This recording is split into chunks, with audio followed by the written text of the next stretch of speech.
ప్రజల సమస్యలు పరిష్కరించాల్సిన సమయంలో రాజకీయ విమర్శలు ఎందుకు? ఇదే ప్రశ్నతో కాంగ్రెస్ పై బీఆర్ఎస్ నేతలు ఫైర్ అయ్యారు. బెజ్జంకిలో జరిగిన ప్రెస్ మీట్ లో ఏమేం మాట్లాడారో ఇప్పుడు తెలుసుకుందాం. బెజ్జంకి రాజకీయాలు మరోసారి హాట్ టాపిక్ గా మారాయి. మాజీ ఎమ్మెల్యే డాక్టర్ రసమై బాలకిషన్ పై కాంగ్రెస్ నాయకులు చేసిన విమర్శలకు బీఆర్ఎస్ నేతలు ఘాటుగా స్పందించారు. బెజ్జంకి మండల కేంద్రంలో నిర్వహించిన విలేకరుల సమావేశంలో బీఆర్ఎస్ మండల అధ్యక్షుడు పాకాల మైపాల్ రెడ్డి మరియు సీనియర్ నాయకుడు లింగాల లక్ష్మణ్ కీలక వ్యాఖ్యలు చేశారు. ప్రజల సమస్యలపై నిరంతరం పోరాడుతున్న రసమై బాలకిషన్ ను విమర్శించే స్థాయి కాంగ్రెస్ నాయకులకు లేదని అన్నారు. రైతు సమస్యలు అసలు చర్చకు రావాలని, రైతుల ధాన్యం కొనుగోళ్ల విషయంలో తీవ్ర ఇబ్బందులు ఎదుర్కొంటున్నారని, కొనుగోలు కేంద్రాల్లో సరైన వసతులు లేవని, రవాణా సమస్యలు రైతులను ఇబ్బంది పెడుతున్నాయని ఆరోపించారు. పండించిన ధాన్యాన్ని అమ్ముకోవడానికి రైతులు రోజుల తరబడి ఎదురు చూస్తున్న పరిస్థితి ఉందని పేర్కొన్నారు. ఈ సమస్యలపై ప్రభుత్వం వెంటనే స్పందించి చర్యలు తీసుకోవాలని డిమాండ్ చేశారు. రైతు రుణమాఫీ పూర్తి స్థాయిలో అమలు కాలేదని, నిరుద్యోగ వృత్తి పరిస్థితి ఏమిటని, మహిళలకు ఇచ్చిన ఆర్థిక హామీలు అమలవుతున్నాయా అనే ప్రశ్నలకు ప్రభుత్వం సమాధానం చెప్పాలని డిమాండ్ చేశారు. ప్రతిపక్షాలపై విమర్శలను చేయడం కంటే ప్రజా సమస్యల పరిష్కారంపై దృష్టి పెట్టాలని సూచించారు. ప్రజల నుంచి వస్తున్న ప్రశ్నలకు సమాధానం ఇవ్వాల్సిన బాధ్యత ప్రభుత్వంపైనే ఉందన్నారు. రైతుల సంక్షేమం, అభివృద్ధి కార్యక్రమాలు, ఎన్నికల హామీల అమలుపై ప్రభుత్వం ఫోకస్ పెట్టాలని కోరారు. రానున్న రోజుల్లో ప్రభుత్వ వైఫల్యాలను ప్రజల్లోకి తీసుకెళ్తూ ప్రజా సమస్యల పరిష్కారం కోసం బీఆర్ఎస్ పోరాటం కొనసాగుతుందని స్పష్టం చేశారు. ఈ సమావేశంలో పలువురు బీఆర్ఎస్ నాయకులు, ప్రజా ప్రతినిధులు, కార్యకర్తలు పాల్గొన్నారు. కాంగ్రెస్ విమర్శలు సరైనవా, ఇక బీఆర్ఎస్ లేవనెత్తిన ప్రజా సమస్యలు ముఖ్యమా? మీ అభిప్రాయాన్ని కామెంట్ లో తెలియజేయండి. వీడియో నచ్చితే లైక్ చేయండి, షేర్ చేయండి. తెలంగాణ రాజకీయాలపై తాజా అప్డేట్స్ కోసం మా ఛానల్ ను సబ్స్క్రైబ్ చేయండి. సంబోధించి అవ్వను అవ్వ అని, అక్కను అక్క అని, చెల్లెని చెల్లె అని సంబోధించే వ్యక్తి, మర్యాద ఇచ్చే వ్యక్తి మా రసమై బాలకిషన్. మీ నాయకుడు నాయకుడు కాదు. మీ నాయకుడి దగ్గరికి పోయి చేతులు కట్టుకొని సార్ అని పిలిస్తేనే మాట్లాడే వ్యక్తి, ఆ సార్ అని పిలిచినా స్పందించే వ్యక్తి కాదు. అటువంటి నాయకుని దగ్గర మీరున్నారు. మేము ఎంత చిన్న వ్యక్తి, మీరు బీదోడా ధనికుడా మధ్యవర్తి అని చూసే వ్యక్తి కాదు. ఒక వెహికల్ దిగి ఒక ఎండలో నిల్చున్నాయని పోయి పలకరించే వ్యక్తి మా రసమై బాలకిషన్.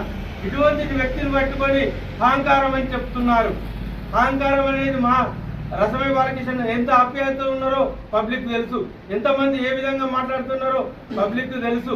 ఈ ఎమ్మెల్యే గారు ఎంత అహంకారంతో ఒక సారాన్ని పిలవకపోతే కూడా వాడిని ఎంత దుర్భాషలు ఆడిన వ్యక్తుల చరిత్ర మీకున్నది.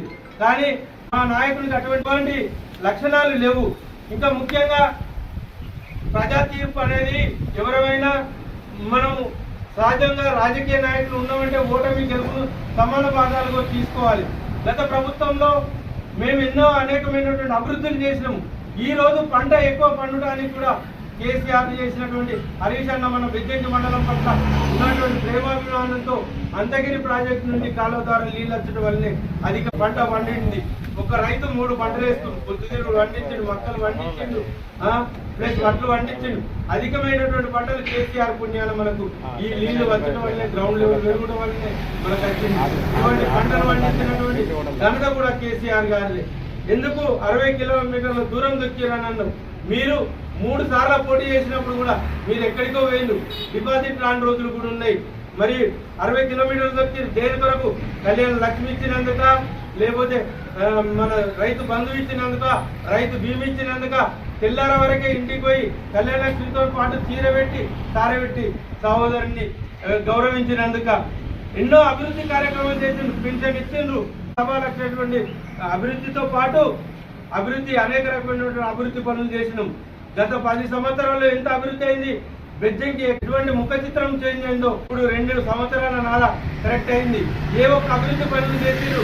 ఎన్ఆర్ఈజీఎస్ తప్ప, ఎన్ఆర్ఈజీఎస్తో సీసీ రోడ్డు తప్ప అభివృద్ధి గొప్పగా చెప్పుకున్నటువంటి పెద్ద పనులు ఏమి చేసిరని మేము ఇప్పుడు బీఆర్ఎస్ పక్షాన హెచ్చరిస్తున్నాము. ఏ పని చేసిరో మేము దేనికైనా సిద్ధంగా ఉన్నాము.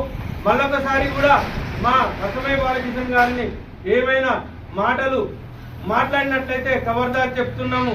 మేము దేనికైనా సిద్ధం మరియు హెచ్చరిస్తున్నాము. అభివృద్ధి విషయంలో మీరు అభివృద్ధి చేసి కొట్లాడండి, కానీ హెచ్చరించి దుర్భాషలు ఆడి నానా భాషలు ఆడుకుంటూ ఇటువంటి చేస్తే బీఆర్ఎస్ కార్యకర్త ఎవరు ఊరుకోరని హెచ్చరిస్తున్నాం.